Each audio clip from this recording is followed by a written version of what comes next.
तो साथियों, यदि आपको लगता है कि मेरा काम सही दिशा में है, अपने संघों से बात करिए, बतौर संरक्षक आप बनाइए और उसके बाद आप नौकरी करिए। मैं करूंगा आपके पक्ष की लड़ाई।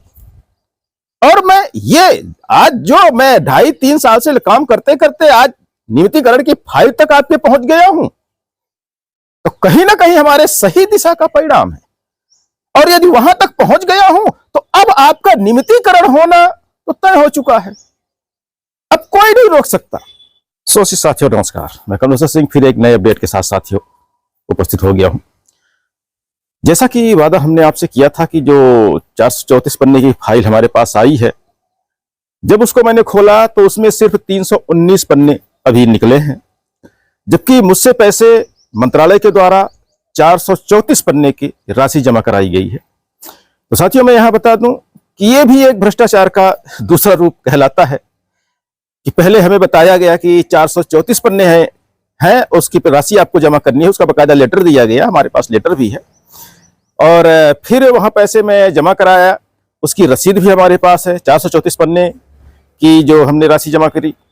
लेकिन हमें जो प्राप्त हुआ है वो 319 पन्ने प्राप्त हुआ है। तो अगली बार मंत्रालय में जाऊंगा तो संबंधित अधिकारी जो हैं उनसे मैं इस बात की चर्चा करूंगा कि जितने पन्ने बोले गए थे उसने नहीं दिए गए, राशि हमारी एक्स्ट्रा जमा कराई गई है, तो उसको विड्रॉ करें, या तो फिर बाकी पन्ने जो अभी उनके पास और हो रखे तो वो हमें उपलब्ध करा दें। तो साथियों, ये फाइल खोलने के बाद पता चला, और उसमें जो मूल बातें हैं वो हम आपको दिखाएंगे, लेटर आपको दिखाएंगे, हम उसके कुछ मुख्य अंश दिखाएंगे, जिसके आधार पर संविदा कर्मचारियों को 10 वर्ष के अनुभव के आधार पर नियमित किया गया है, और कर्मचारियों को सभी को किया भी जा सकता है। लेकिन उसके पहले हम आपको बताना चाहेंगे एक बहुत ही दुखद घटना घटी है हमारे साथ, और वो मैं कई विभागों के साथ काम करता हूं, आप लोग जानते हैं, लेकिन एक विभाग के एक साथी ने हमारे नाम पर 100% की नीति लागू कराने के नाम पर 25 से 50 हजार रुपए कर्मचारियों से वसूल लिए हैं। इस तरह से देखा जाए तो कई लाख रुपए संबंधित व्यक्ति ने वसूला है। उसका भी भाड़ाफोड़ मैं बहुत जल्दी करूंगा आने वाले वीडियो में। कर्मचारियों ने मुझे संपर्क किया, बोले सर पैसे तो ले लिए गए, लेकिन नीति 100% का आदेश जारी नहीं हो पाया, तो सर ये क्या है। मैंने उनसे बोला कि पैसे ले लिए गए, कौन ले लिया पैसा भाई। बोले सर आपको ही पता नहीं है, हम तो आपके भरोसे आप पैसा दे दिए कि आप वहीं पर हैं, तो भाई आप पैसा ले लीजिए, काम करवाइए। लेकिन साथियों, मैं यहां बताना चाहूंगा कि जो पैसा व्यक्ति ने वसूला है वो पूरा भाड़ाफोड़ मैं करूंगा, क्योंकि मैं बेईमानी से बहुत ही दूर रहता हूं। लेकिन मुझे जो जरूरत है मैं आप लोगों को बोल देता हूं, आप लोगों से मिले या ना मिले। पिछले 2.5 साल में मैंने जब काम स्टार्ट किया, लगातार 2.5 साल काम किया, मैंने किसी से 4 आने नहीं मांगे, क्योंकि मेरी फितरत में कर्मचारियों से पैसा ऐंठना नहीं है, उनको लूटना नहीं है। हम मदद करने निकले हैं तो हम आपसे मदद मांगते हैं, और जब तक मदद की जरूरत नहीं थी मैंने कभी नहीं मांगा। लेकिन अभी भी कर्मचारी नहीं देते हैं, आप भी जानते हैं, हम भी जानते हैं, क्योंकि आप खुद स्वयं अपने आप से पूछिए क्या आपने दिया। हमारे कुछ साथी हैं जिन्होंने दिया, तो उनको पता है कि उन्होंने दिया। लेकिन जो यह घटना घटी है यह बहुत ही दुखद है, क्योंकि मैं इन लेन देन में, इस तरह के लेन देन में कभी भी भागीदार नहीं होता, और ना ही ऐसे लेन देन से मेरा कोई मतलब होता है। तो साथियों, आने वाले समय में संभल कर रखिए। यदि आप इस विश्वास में पैसा दे रहे हैं कि वो कमलेश्वर सिंह के पास जाएगा, उनको मदद के रूप में दिया जा रहा है, तो आप बिल्कुल पहले मुझे फोन कॉल कर लीजिए। यदि आपसे कोई भी राशि इस तरह की मांगी जाती है मेरे नाम पर, तो पहले मुझे फोन कॉल करके आप कंफर्म कर लीजिए कि जो सहयोग राशि आपके द्वारा दी जा रही संबंधित व्यक्ति को, क्या उसको मैंने बोला है या क्या उस बारे में मुझे जानकारी है। तो साथियों, ये जो राशि कई लाख रुपए कई लोगों से ऐंठे गए हैं, 25 से 50 हजार रुपए, इसका भाड़ाफोड़ मैं करूंगा बहुत जल्द। वो कर्मचारी कौन है, किस पद पर पदस्थ है, कहां पर पदस्थ है, ये सारी चीजें मैं आपको बताऊंगा। लेकिन अब चलते हैं हम अपने उस नियमितीकरण के मुद्दे पर। तो साथियों, जो आदेश फाइल मिली है उसके हम कुछ अंश आपको दिखाने जा रहे हैं। हम आपको यहां पर यह जरूर बताना चाहेंगे कि आपने अक्सर सुना होगा कि आप प्रोजेक्ट के तहत हो, प्रोजेक्ट के कर्मचारियों को नियमित नहीं किया जा सकता है। तो हम यहां बता दें आपको कि जिन कर्मचारियों को इस नियम के तहत रेगुलर किया गया है या जिन कर्मचारियों के लिए यह नियम बनाया गया है वो प्रोजेक्ट के ही है। तो ये एक बात तो कंफर्म हो गई कि कर्मचारी चाहे जो हो सबको नियमित किया जा सकता है, और एक विभाग में यदि किया गया है तो वो दूसरे विभाग में भी हो सकता है। लेकिन इस तरह से कि एक ही परिवार में अलग अलग रोटी बांटी जाए तो गलत बात है। हम इसी के लिए लड़ रहे हैं, हम इसी के लिए लगातार दस्तावेज निकाल रहे हैं, और हम उस स्थिति तक पहुंच चुके हैं जहां पर आपका नियमितीकरण हो सकता है। लेकिन लड़ाई हम हमेशा जो कहते हैं कि सही दिशा में और साफ सुथरी नियति के साथ यदि लड़ी जाएगी तो सफलता जरूर मिलेगी। यदि हम लोगों को लूटने के लिए संघ बना के रखे हैं और हमारी कोई नीति ही नहीं है, बस जिंदाबाद और मुर्दाबाद के आधार पर हम लड़ना चाहते हैं, तो सफलताएं कभी नहीं मिलेंगी, ये हम आपको बता दें। तो हम धीरे धीरे लगातार 2.5 साल से काम करते करते हम आपके नियमितीकरण यानी संविदा के नियमितीकरण तक पहुंच चुके हैं। लेकिन साथ देने की जरूरत आपको है। आप लोगों ने संघ बना के रखा है, आप अपने संघों से बात करिए। आखिर मेरे से क्या परहेज है उनको क्या समस्या है मुझसे? एक संरक्षक के तौर पर अपने लेटर हेड में सिर्फ नाम लिख देने से क्या प्रॉब्लम हो रही है आपके संघ को? क्योंकि अभी तक मैं वैलिड नहीं हूं आप लोगों के लिए सीधी लड़ाई लड़ने के लिए, क्योंकि आप लोग भी बहुत अच्छे से जानते हैं कि जो लड़ाइयां लड़ी जाती हैं वो कर्मचारी ही लड़ते हैं। अभी मैं आपकी तरफ से बोल नहीं सकता, सिर्फ आपके लिए दस्तावेज उपलब्ध करवा सकता हूं, दस्तावेज निकाल सकता हूं। लेकिन लड़ाई लड़ना होगा तो आपको आपके अपने संघ के लेटर हेड में नाम बतौर संरक्षक जुड़वाना होगा, तो ही हम आपके अधिकारी से आपके पक्ष में बात कर पाएंगे, आपके हक में बात कर पाएंगे। क्योंकि एक कानून होता है शासकीय कार्य में बाधा।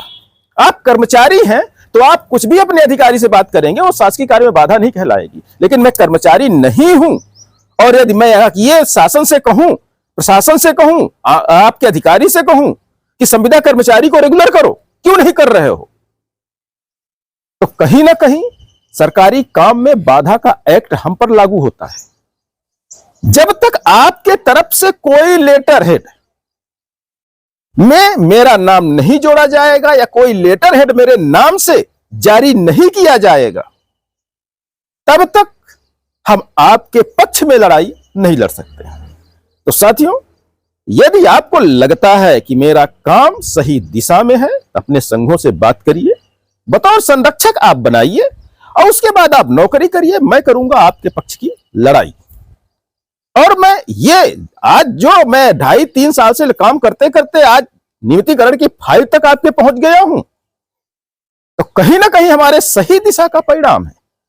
और यदि वहां तक पहुंच गया हूं तो अब आपका नियमितीकरण होना तो तय हो चुका है, अब कोई नहीं रोक सकता। क्योंकि यदि मध्य प्रदेश में कोई भी एक नियम बना है, किसी भी विभाग के लिए बना है या किसी कर्मचारी के लिए बना है कि संविदा से वो नियमित हो सकता है, तो फिर बाकी संविदा क्यों नहीं हो सकते? हमारे पास कोर्ट भी खड़ा है। आप जो कागज कोर्ट लेके जाते हैं और फेल हो जाते हैं, कारण यही है क्योंकि आपके कागज दुरुस्त नहीं होते।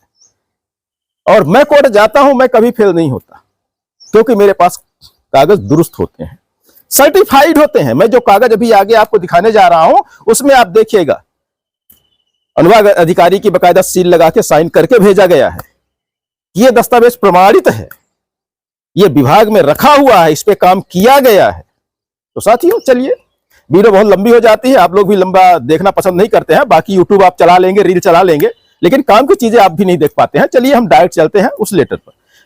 ये लेटर आप देखिए, इसमें मंत्रि परिषद शब्द का उपयोग किया गया है। मंत्रि परिषद आप जानते हैं, हमें बताने की जरूरत नहीं है, आप लोग पढ़े लिखे हैं। ये देखिए, इसी तरह के कम से कम 6-7 पन्ने लगभग हैं इसके, जिसपे पूरा नियमितीकरण के लिए बताया गया है कि स्टेप बाय स्टेप नियमितीकरण कैसे किया जा सकता है। हम कुछ पॉइंट रेड कर रहे हैं, उन पे भी ध्यान दे लेना। इस पत्र में भी गोपनीय लिखा हुआ है, लिफाफे के ऊपर भी गोपनीय था, इस पर भी गोपनीय लिखा हुआ है, लेकिन फिर भी हम तक पहुंचा और गोपनीय नहीं है। अभी ये आप सबके बीच में है। कागज ऐसे हो जो गोपनीय हो और निकाल के सबको दे दिए जाए, तो समझ जाइए कि ये सफलता आपके कदम चूमने को तैयार है, लेकिन आप ही अपने कदम पीछे हटा रहे हैं, मुझसे दूरी बनाते चले जा रहे हैं। तो साथियों, कदम आगे बढ़ाइए और अपनी सफलता जो आपके सामने खड़ी है, हाथ पसारे हुए कि आओ और मुझे ले लो, उसकी तरफ आगे बढ़िए। वो आपको स्वागत कर रही है और आप उससे दूर भाग रहे हैं।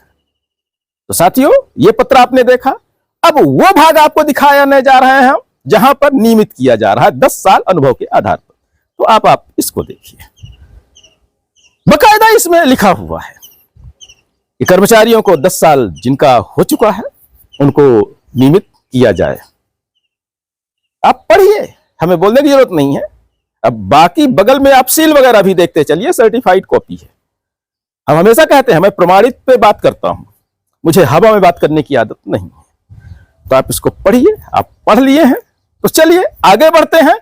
इस आदेश के तहत भोपाल में ही जिन कर्मचारियों, कई जिलों में किया गया है, लेकिन हम भोपाल का ही दिखाएंगे, क्योंकि जो हब है झगड़े का, फसाद का, आपके हड़ताल का, तो वो भोपाल है। हम भोपाल का ही आदेश दिखाएंगे और आपको यहां यह भी बताना चाहेंगे कि इस आदेश को जो जारी किया गया है, भोपाल में नियमित किया गया है, इसके लिए भी आरटीआई हम लगा चुके हैं, लेकिन अभी तक उसका जवाब नहीं आया है। मैंने संचालय में इसकी आरटीआई लगाई थी, या संचालय में फोन लगा के मैंने परसों बात की, लेकिन कोई भी रिस्पॉन्स नहीं आया हमें। उन्होंने कहा मैं पता करके बताता हूं, लेकिन अभी तक रिस्पॉन्स नहीं आया है। लेकिन रिस्पॉन्स आया ना आए, आप साथ नहीं दे रहे हैं, यह तो पक्का है। मुझे भी यह लग रहा है कि काम मुझे बंद करना चाहिए, क्योंकि जेबें खाली हो चुकी है, कुछ भी नहीं बचा है हमारे पास, और आप लोगों की तरफ से सहयोग नहीं मिलता है। सिर्फ एक दूसरे को बोलते हैं कि सहयोग करना चाहिए, लेकिन सबसे बड़ी बात है जो बोलते हैं वही नहीं कर पा रहे हैं। तो कहते हैं पहले करो, तब करने को बोलो। हमारा बिल्कुल स्पष्ट बोलना रहता है। तो अभी नगर निगम जो ये आरटीआई हमारी लगी हुई है, इस आगे जो आदेश हम दिखाने जा रहे हैं, उसकी पूरी नोटशीट हमने मांगी है। यदि वो नहीं देते हैं तो हम एक आरटीआई पर्सनल उसी विभाग में लगा के मैं निकालूंगा पूरी नोटशीट, और मैं उसमें भी काम करूंगा। वो भी हम आपको बताएंगे, उसमें कोई दो राय नहीं है। लेकिन समय थोड़ा सा ज्यादा लग जाता है, क्योंकि हमें भी पैसे का अरेंजमेंट करना पड़ता है, तब जाके हम आगे बढ़ पाते हैं। हमारे पास पूंजी बिल्कुल नहीं है, जीरो पे हम चल रहे हैं। थोड़ा बहुत जब मिलता है, इकट्ठा होता है, तब हम आगे बढ़ते हैं। तो साथियों, अब चलिए हम चलते हैं उस आदेश पर जिसके द्वारा ये जो अभी तक हमने आदेश आपको दिखाए हैं, इसके अलावा बहुत सारे हैं। 319 पन्ने मायने रखते हैं, उसके बाद ये सारी आदेश बन के जारी होते हैं। तो अब फाइनल आदेश हम आपको दिखाने जा रहे हैं। जो 300 पन्ने हमें मिले, उसमें पूरी कार्रवाई करने के बाद फाइनल आदेश जब कर्मचारी को दिया गया, संविदा कर्मचारी को नियमित किया गया, तो वो आदेश हम आपको दिखाने जा रहे हैं। अब आप वो देखिए। ये संविदा कर्मचारी हैं जिनको 10 साल के अनुभव के आधार पर भोपाल में, कई जिलों में किया गया है, लेकिन हम भोपाल का दिखा रहे हैं आपको। इनको रेगुलर किया गया है। उनका वेतनमान भी आप देख लीजिए, बकायदा 3200 ग्रेड पे किया गया है। और यहां पे एक बात और हम आपको बता दें कि इनका जो पद नाम था प्रोजेक्ट में, उस पद नाम का कोई भी पद रेगुलर में नहीं था,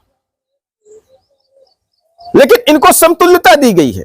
समतुल्यता देते हुए इनको उसमें विभाग में जो कार्मिक संरचना में पद था, यहां पर ये प्रोजेक्ट में सामुदायिक संगठक कहलाते थे, लेकिन भर्ती नियमावली में सहायक सामुदायिक संगठक था। तो इनको सहायक सामुदायिक संगठक के पद पर नियमित किया गया। आप वेतनमान देख लीजिए, मैं गोला लगा दे रहा हूं, ये देखिए, आप देख लीजिए, वहां पे गोला लगाए दे रहे हैं। तो साथियों, ये है नियम, ये है नियमावली, नोट शीट हमारे पास रखी है। यदि आप आगे बढ़ना चाहते हैं तो हम इतना ही कहेंगे, अपने संघों से बात करिए और संघों को बोलिए मुझसे परहेज ना करें, क्योंकि मैं लड़ाई आपके हक की लड़ रहा हूं। यदि संघों के लेटर हेड में जगह मिलती है मुझको, तो मैं आपकी तरफ से पूरी लड़ाई लड़ूंगा। आप नौकरी करना, आपको कहीं विरोध करने की जरूरत नहीं है। हां, समय आने पर कहीं यदि हमें कोई दिक्कत होती है तो हम आपको मैसेज देंगे कि आपको आगे करना क्या है। उसके आधार पे आप और हम और आपका संघ मिलकर बहुत कुछ कर सकते हैं। नियमितीकरण की तो बात छोड़िए। साथियों, इसी अपडेट के साथ लेते हैं विदा। बहुत बहुत धन्यवाद। नमस्कार।